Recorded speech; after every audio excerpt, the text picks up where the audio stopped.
किसान साथियों नमस्कार। रबी की खेती करने वाले देश के अधिकांश किसान डीएपी आधारित परंपरागत कृषि मॉड्यूल से खेती करते हैं और 4 से 5 क्विंटल प्रति एकड़ उपज प्राप्त करते हैं।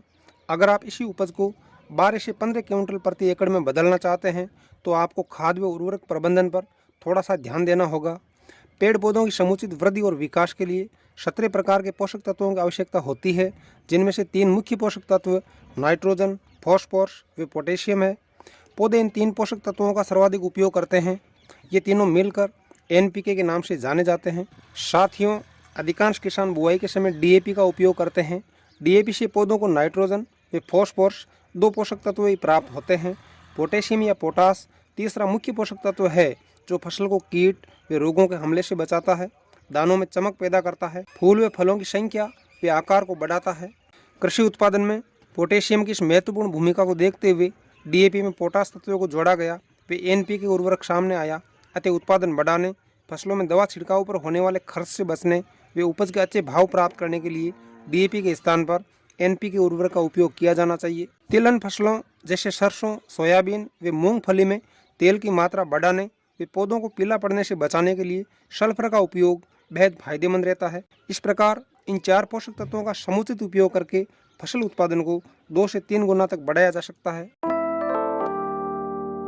खेती चाहे सरसों, गेहूं, सौंफ या जीरा की हो, या दलहन फसलों की हो, या आलू, प्याज, लहसुन आदि सब्जियों की हो, सब में नाइट्रोजन, फॉस्फोरस, पोटेशियम व सल्फर एक समान उपयोगी है। अतः फसल के संपूर्ण विकास के लिए 30 kilogram urea, 30 kilogram phosphorus, 15 kilogram potassium व 15 किलोग्राम सल्फर प्रति एकड़ उपयोग किया जाना चाहिए। बुआई से ठीक पहले अंतिम जुताई के समय यूरिया की आधी मात्रा व शेष पोषक तत्वों की संपूर्ण मात्रा खेत में मिलाई जानी चाहिए।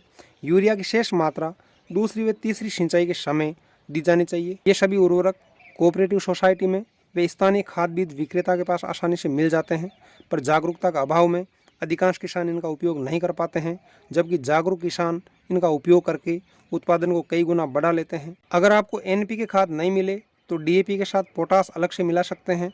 सल्फर के लिए सल्फर बेंटोनाइट का उपयोग करें जो सभी जगह आसानी से मिल जाता है। अगर आपके पास गोबर की खाद उपलब्ध हो तो 2 से 3 ट्रॉली प्रति एकड़ के हिसाब से खेत में अवश्य मिलाएं। गोबर की खाद उपलब्ध होने पर अन्य पोषक तत्वों की आधी मात्रा ही हर फसल के लिए पर्याप्त है।